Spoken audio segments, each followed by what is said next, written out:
युवराज धर्मराज फंस गए हैं बहुत बड़ी मुसीबत में और अंजलि सभी लोगों के सामने वोट की अपील करने वाली है। एडवोकेट अंजलि अवस्थी के सीरियल के आज रात के एपिसोड में आप सबको देखने को मिलने वाला है कि अंजलि उस हॉस्पिटल में पहुंच गई है जहां पर नकली दवाइयों का यूज़ हो रहा है और पंकज पुरोहित अपनी टीम को वहां पर बुला लेते हैं और कहते हैं कि इस डेड बॉडी को आप लोग ले जाइए और इसका पोस्टमार्टम अपनी निगरानी में करवाना। तो वो पूछती है डेड बॉडी के पास, जो बैठी एक औरत रो रही होती है कि सर क्या हुआ है, आप ऐसा क्यों बोल रहे हैं, डेड बॉडी ले जाइए, पोस्टमार्टम क्यों करवाना, हमें नहीं करवाना। तो वो कहते हैं कि देखिए ये स्वाभाविक मौत नहीं है, इनका जो मौत हुई है ना वो नकली दवाइयों से, नकली इंजेक्शन की वजह से हुई है, तो पोस्टमार्टम तो करवाना पड़ेगा।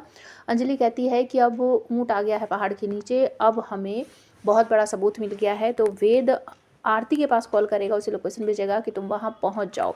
और इस हॉस्पिटल का जो मैनेजर होता है दीपक, वो वहाँ से भाग गया है और भागते हुए वो फ़ोन करते हैं धर्मराज को कि सर मैं भाग के वहाँ जा रहा हूँ, मुझे बचा लीजिए, अंजलि वहाँ पर आ गई है। तो धर्मराज भड़कते हुए कहता है प्रकाश को कि जल्दी से वहाँ जाओ और वो दीपक आ गया है और उसको रास्ते से हटा दो। लेकिन गिन्नी कहती है कि आप गलत कर रहे हो, ऐसा मत करो, चुनाव का समय है, अगर आपने ये किया ना तो फिर आपके जीतने के चांस ना के बराबर हो जाएंगे। तो धर्मराज बहुत भड़कते हुए कहता है तुम्हारा दिमाग ख़राब हो गया है, अगर कोई सबूत ही नहीं होगा तो हम कैसे हारेंगे। तो गिन्नी कहती है अच्छा ठीक है, जो आपको अच्छा लगे वो कर लीजिए। और आरती पहुँच जाती है जहाँ पर वेद ने उसे उस लोकेशन भेजी थी। तो वहाँ जाकर वो देखती है तो जो दीपक था, धर्मराज के लोगों ने उसे रास्ते से हटा दिया है और उसकी बॉडी जो थी वो उठाकर बाहर फेंक दी है।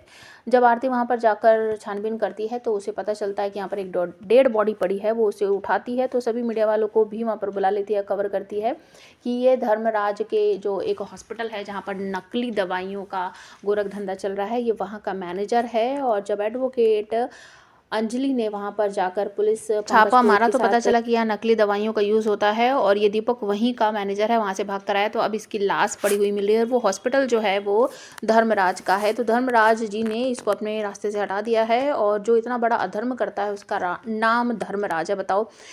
तो इस तरीके से वो बहुत सारी बातें बोलती है और ये सब कुछ लाइव दिखाया जाता है, जिससे युवराज, गिन्नी और धर्मराज भी देख लेते हैं। दोनों बहुत ज़्यादा टेंशन में आ जाते हैं और दोनों बोलने लगते हैं क्या कर रही है, क्या कर रही है, मतलब अब इसकी बेटी भी इसके साथ आ गई है, अब तो हमारा बचना मुश्किल है।